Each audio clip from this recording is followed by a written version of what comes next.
Olá pessoal, sejam todos bem-vindos. Estamos aqui com mais um broadcast do canal JF Direito e o nosso tema de hoje é sobre o pacto antinupcial. Durante o vídeo, a gente vai elencar as condições para ele ser feito, quando ele é feito, quando ele é necessário, se nesse instrumento pode constar apenas cláusulas patrimoniais e, por fim, a gente vai ver a sua previsão legal. Bom, o pacto antinupcial nada mais é do que um contrato solene, também chamado de contrato pré-nupcial. É um acordo entre os noivos antes de casar, estipulando assim o seu regime de bens, que será adotado durante o matrimônio. Estamos aqui com a participação de João Vitor Holanda para discutirmos um pouco mais aprofundado sobre o tema. Seja muito bem-vindo, João Vitor. Obrigado, Fernando.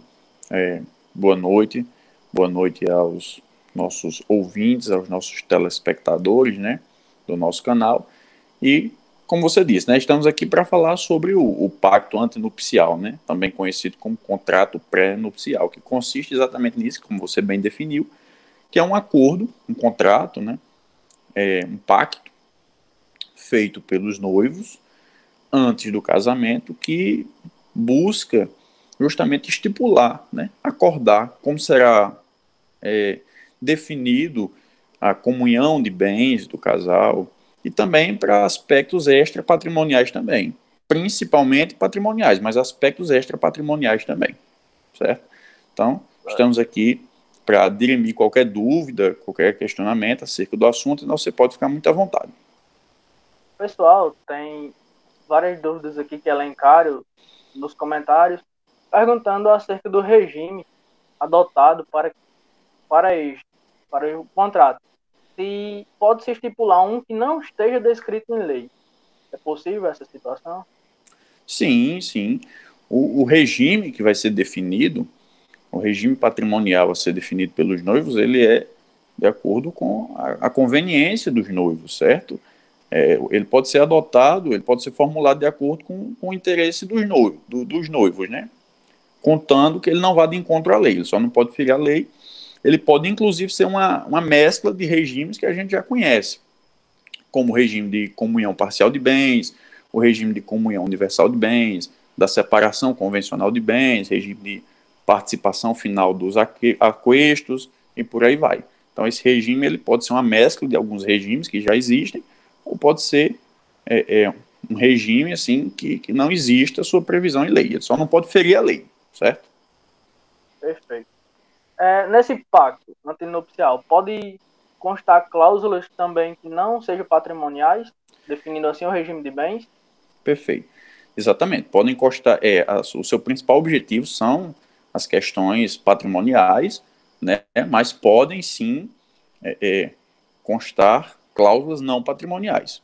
Né? Nada impede que as cláusulas versem sobre assuntos não patrimoniais, desde que sempre a observância à lei. Né? Podem ser cláusulas que discorram sobre divisão de tarefas.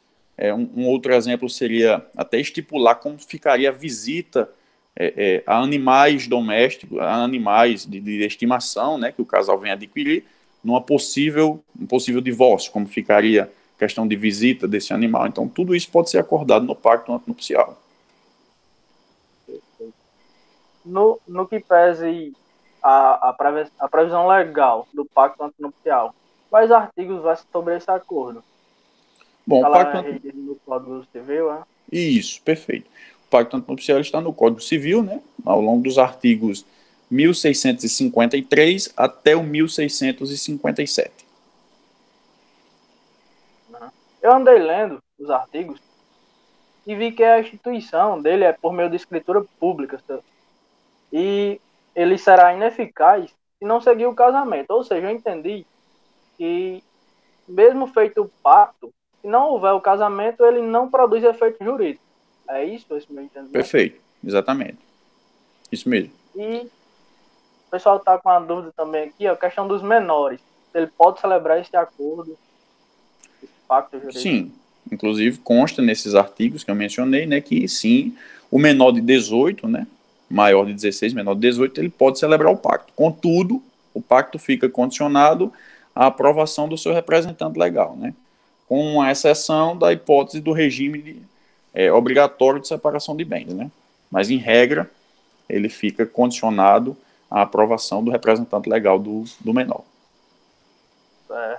Para fechar o nosso broadcast, em suma, João Vitor, qual a orientação ao público que nos assiste? Os principais motivos para que a galera que está noiva aí fazer o pacto antinupcial? Bom, o pacto antinupcial, Fernando, apesar de ser pouco utilizado no Brasil, né, ele tem sim seus benefícios. As principais vantagens de se celebrar esse acordo consiste na liberdade de escolher livremente o regime de bens, certo? A precaução e a segurança trazida aos cônjuges em relação aos patrimônios adquiridos antes do matrimônio. Por exemplo, você pode resguardar esse patrimônio, evitando a confusão patrimonial, bem como eu já mencionei, você pode acordar sobre outras questões relacionadas ao casamento e sobre um eventual divórcio que nem versem sobre questões patrimoniais, entendeu? Por fim, você pediu uma dica para os nossos ouvintes, né? Então fica a dica aí para os nossos telespectadores que estão planejando o casório, né? Que tem essa opção, né? Eles podem recorrer a esse pacto, a esse acordo antes do casamento. E vale lembrar aquela máxima popular, né? Que o combinado não sai caro, né? Então tem essa possibilidade aí. Bom, galera, então esse foi o nosso broadcast. Quem gostou, curte, compartilha, deixa o joinha aí. Valeu. Valeu.